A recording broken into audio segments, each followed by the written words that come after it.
इसी कोना में जाता हूँ।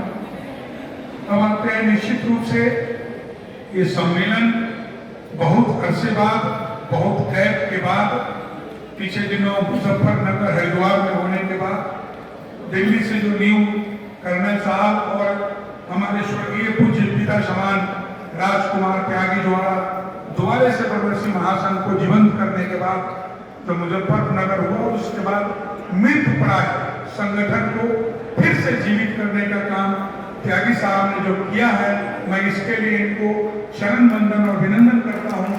समस्त बनरसी ब्राह्मण समाज की ओर से आपका कोटि कोटि आभार, कोटि कोटि धन्यवाद कि आपने हम सभी भाइयों को इस पावन भूमि हैदराबाद के सिकंदराबाद में बुला करके मिलने का और सुनने का अवसर दिया।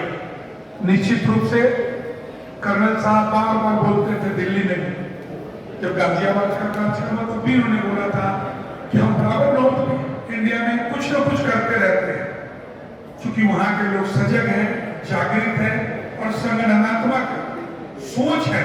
बिहार, यूपी, राजस्थान, मध्य प्रदेश के लोगों का, इन लोगों से हम लोग मिक्सअप कभी नहीं हो पाते थे।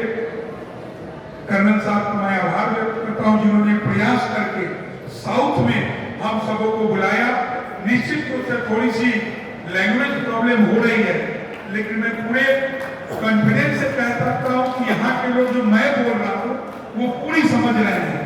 वो लोग बोलते हैं, वो समझने में थोड़ी परेशानी मुझे होती है, लेकिन बंगालियों की तरह ये बदमाश लोग नहीं है। यहाँ के लोग बहुत प्यारे हैं। बंगाली लोग समझेगा सब, किसी भी तरह से कोशिश करेगा कि न हिंदी बोले न हिंदी सुने, लेकिन साउथ के लोगों में है कि वो हिंदी सुनते हैं बड़ी प्यार से, बोलने में थोड़ी त्रुटि हो सकती है। अब देखते होंगे पॉलिटिकल रेस में इसी इलाके साउथ के मल्लिकार्जुन खड़गे जी हैं, जब पार्लियामेंट में जब हिंदी में बोलते हैं कोई मान ही नहीं पाता है कि वो साउथ के लीडर है। तो यहाँ के लोग भी तो अच्छा हिंदी बोल पाते हैं, तो हिंदी सुन भी पाते हैं। हम बड़ा ही गार्जियन का आभार व्यक्त करें। उन्होंने कहा कि पॉलिटिकल टॉक नहीं करना, तो राजनीतिक व्यक्ति को मंच पर बुलाएंगे और राजनीति नहीं करेगा तो उसका जीना बेकार है। राजनीति की बात कर्नल साहब जैसे बोले कि फॉर्मर प्राइम मिनिस्टर ने ये कह दिया, तो आज के प्राइम मिनिस्टर ने कहा कि ये सनातनियों का देश है, इसमें से अल्पसंख्यकों को भगा देना चाहिए। ऐसा तो आज के प्रधानमंत्री भी नहीं बोले हैं, चाहे उन्होंने किसी मन से नहीं कहा कि इस देश पर शहीदों का हक है, विकलांगों का हक है, सनातनियों हिंदुओं का हक है, ये बात कोई नहीं बोलता है। हम जैसे लोगों को क्षमा मांगते हुए मंच पर आएंगे तो पार्टी के बात तो नहीं करेंगे। आज मेरा मन था कि इस मंच से संकल्प लेने का, लिखित और मौखिक रूप से भगवान को साक्षी मान के कि हम संगठन में पार्टी की बात न करें।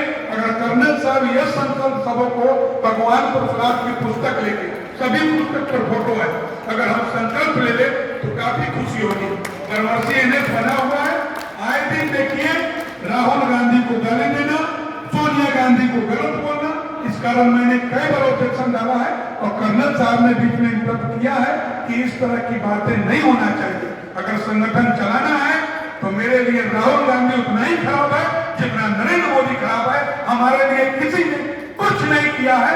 जब देश आजादी के बाद 38 राज्य में 20 जगह हम ब्राह्मण मुख्यमंत्री और राज्यपाल हुआ करते थे, आज 5 जगह भी नहीं है, तो मेरे लिए सभी पार्टी उतना ही खराब है जितना हम लोगों के एकता नहीं होने से हो रहा है। मैं तो संकल्प लेता हूं